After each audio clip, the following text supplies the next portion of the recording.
പ്രിയ കൂട്ടുകാരെ, അസ്സലാമു അലൈക്കും വറഹ്മത്തുള്ളാഹ്. ഇന്ന് നമ്മൾ ദുറൂസുൽ ഇഹ്സാനിലെ 5-ാമത്തെ പാഠം അൽ ജിന്നു വശൈത്താൻ. നമുക്ക് പാഠഭാഗത്തിൽ ജിന്നുകളെ കുറിച്ച് പറയുന്നുണ്ട്. ജിന്നുകളെ തീ കൊണ്ടാണ് അള്ളാഹു സൃഷ്ടിച്ചത്.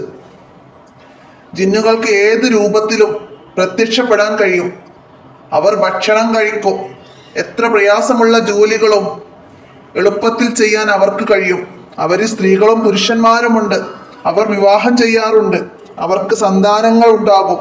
അവർക്ക് നമ്മെ കാണാൻ കഴിയും. നമ്മുടെ നബി മുഹമ്മദ് മുസ്തഫ സല്ലല്ലാഹു അലൈഹി വസല്ലമ ജിന്നുകളിലേക്കും കൂടിയുള്ള പ്രവാചകനാണ്. മനുഷ്യരെ പോലെ മതനിയമങ്ങൾ ജിന്നുകൾക്കും ബാധകമാണ്. അവരിൽ വിശ്വാസികളും അല്ലാത്തവരുമുണ്ട്. അപ്പൊ അത് ജിന്നുകളെ കുറിച്ച് മനസ്സിലാക്കുക. ജിന്നുകളിൽ വേർതിരിച്ച ഒരു വിഭാഗമാണ് ശൈത്താന്മാർ. അവർ മനുഷ്യരെ വഴിപിഴപ്പിക്കാൻ വേണ്ടി പ്രതിജ്ഞ എടുത്തവരാണ്.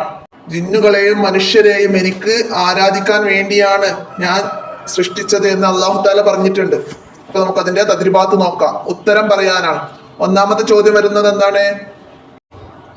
ഒന്നാമത്തെ ചോദ്യം, ജിന്നുകൾ എന്തുകൊണ്ട് സൃഷ്ടിക്കപ്പെട്ടവരാണ്? നമുക്ക് എന്ത് എഴുതാം? ജിന്നുകൾ തീ കൊണ്ടാണ് അള്ളാഹു ജിന്നുകളെ സൃഷ്ടിച്ചത്. നമുക്കത് എഴുതാം. അടുത്തതാ രണ്ടാമത്തെ ചോദ്യം, പിശാചുക്കളിൽ ഏറ്റവും വലിയ ധിക്കാരി ആരാണ്? പിശാചുക്കളിൽ വലിയ ധിക്കാരി ഇബ്ലീസ് ആണ്. ഇബ്ലീസ്. അപ്പൊ നമുക്ക് ഇബ്ലീസ് എന്ന് രണ്ടാമത്തെ ചോദ്യത്തിന് ആൻസർ എഴുതാം. മൂന്നാമത്തതോ, ആരാകുന്നു ശൈത്താന്മാർ? ആരാണ് ശൈത്താന്മാർ? ജിന്നുകളിൽ നിന്ന് വേർതിരിഞ്ഞ ഒരു വിഭാഗമാണ് ശൈത്താന്മാർ. ജിന്നുകളിൽ നിന്ന് വേർതിരിഞ്ഞ ഒരു വിഭാഗമാണ് ശൈത്താന്മാർ. അടുത്ത ഇനി പൂരിപ്പിച്ച് ആശയം എഴുതാനാണ്. ഒമാ ഹലഖ്തു ഡാഷ് ലിയഅ്ബുദൂൻ. എന്താണ്? ഒമാ ഹലഖ്തുൽ ജിന്ന വൽ ഇൻസ ഇല്ലാ ലിയഅ്ബുദൂൻ. എന്താണ് അർത്ഥം? ജിന്നുകളെയും മനുഷ്യരെയും എനിക്ക് ആരാധിക്കാൻ വേണ്ടിയല്ലാതെ ഞാൻ സൃഷ്ടിച്ചിട്ടില്ല. ഇതാണ് അതിന്റെ ആശയം. അടുത്തതാ രണ്ടാമത്തത്, ഇന്ന ശൈത്താനു ഡാഷ് ദമ്മി. എന്താണ്? ഇന്ന ശൈത്താന യജ്രി മിനൽ ഇൻസാനി മജ്റ ദമ്മി. അത് എഴുതുക. അർത്ഥം എന്താണ്? മനുഷ്യന്റെ ശരീരത്തിൽ രക്തം സഞ്ചരിക്കുന്നിടത്തെല്ലാം പിശാച് സഞ്ചരിക്കും. അപ്പൊ അർത്ഥം മനസ്സിലാക്കിയിട്ട് എഴുതി അത് പഠിക്കുക. അടുത്തത് മൂന്നാമത്തത് എന്താണ്? ഇന്ന ശൈത്താന ഡാഷ് മുബീൻ. എന്താണ്? ഇന്ന ശൈത്താന ലിൽ ഇൻസാനി അദുവ്വം മുബീൻ. അദുവ്വം മുബീൻ. നിശ്ചയം പിശാച് മനുഷ്യന്റെ വ്യക്തമായ ശത്രുവാണ്. അടുത്ത ഇനി അന്വേഷിക്കാനാണ്. ശൈത്താൻ എന്ന് മുതലാണ് മനുഷ്യന്റെ ശത്രു ആയതെന്നും അതിന് പിന്നിലുള്ള ചരിത്രവും ഉസ്താദിനോട് അന്വേഷിച്ച് പഠിക്കാനാണ്. എന്താണ്? എന്ന് മുതലാണ് ശൈത്താൻ മനുഷ്യന്റെ ശത്രുവായത്? അല്ലാഹു തആല മനുഷ്യരുടെ പ്രതിനിധിയായി ആദം നബി അലൈഹി ഇസ്ലാമിനെ സൃഷ്ടിച്ചു. അല്ലാഹു തആല ആദം നബി അലൈഹി ഇസ്ലാമിനെ സൃഷ്ടിച്ചു. എല്ലാ വസ്തുക്കളുടെയും പേരുകൾ പഠിപ്പിച്ചു കൊടുത്തു. ഒരു ദിവസം എല്ലാ വസ്തുക്കളെയും നിരത്തി വെച്ച് അല്ലാഹു തആല മലക്കുകളോട് അവയുടെ പേരുകൾ പറയാൻ പറഞ്ഞു. മലക്കുകൾ പറഞ്ഞു, എന്ത്? ഞങ്ങൾക്കറിയില്ല, നീ പഠിപ്പിച്ചു തന്നതല്ലാതെ ഞങ്ങൾക്കൊന്നും അറിയില്ലെന്ന് മലക്കുകൾ പറഞ്ഞു.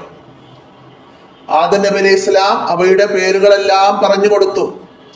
അപ്പൊ അല്ലാഹു തആല മലക്കുകളോട് പറഞ്ഞു, ആദം നബി അലൈഹി ഇസ്ലാമിനെ ആദരിച്ചുകൊണ്ട് സുജൂദ് ചെയ്യാൻ. എന്നാൽ ഇബ്ലീസ് അതിന് വിസമ്മതിച്ചു. മണ്ണ് കൊണ്ട് സൃഷ്ടിച്ച ആദമിന് തീ കൊണ്ട് സൃഷ്ടിച്ച ഞാൻ സുജൂദ് ചെയ്യില്ലെന്ന് ഇബ്ലീസ് അഹങ്കരിച്ചു. ധിക്കാരിയായ ഇബ്ലീസിനെ അല്ലാഹു സ്വർഗത്തിൽ നിന്ന് പുറത്താക്കി. അന്നു മുതലാണ് ശൈത്താന്മാർ മനുഷ്യരുടെ ശത്രുവായത്. അപ്പൊ അത് മനസ്സിലാക്കാം. ഇനി ശീലമാക്കാം, പിശാചിനെ അകറ്റാം. എന്താണ്? ഉറങ്ങാൻ കിടക്കുമ്പോൾ ഞാൻ ആയത്തുൽ കുർസി ഓതൽ പതിവാക്കും. അത് നമ്മൾ ശീലമാക്കിയാല് പിശാചിനെ നമ്മിൽ നിന്ന് അകറ്റാം. ഇനി നല്ല കാര്യങ്ങൾ തുടങ്ങുമ്പോൾ ഞാൻ ബിസ്മി ചൊല്ലും. അതും ശീലിച്ചാൽ പിശാചിനെ നമ്മിൽ നിന്ന് അകറ്റാം. വിസർജന സ്ഥലത്തേക്ക് പ്രവേശിക്കുമ്പോഴും പുറത്തിറങ്ങുമ്പോഴും ഞാൻ പ്രത്യേക ദിക്ർ ചൊല്ലും. അതും പിശാചിനെ നമ്മിൽ നിന്ന് അകറ്റാം. അപ്പൊ അത് മനസ്സിലാക്കാം. ഇത്രയാണ് 5-ാമത്തെ പാഠത്തിൽ നമുക്ക് മനസ്സിലാക്കി പഠിക്കാൻ വരുന്നത്. അപ്പൊ എല്ലാവരും മനസ്സിലാക്കി പഠിക്കാം. ആരാണ് ജിന്നുകൾ എന്നൊക്കെ മനസ്സിലാക്കാം. നമുക്ക് ഇന്നത്തെ വീഡിയോ അവസാനിപ്പിക്കാം. അടുത്ത പാഠവുമായി അടുത്ത വീഡിയോയിൽ കാണാം. അസ്സലാമു അലൈക്കും വറഹ്മത്തുള്ളാഹി.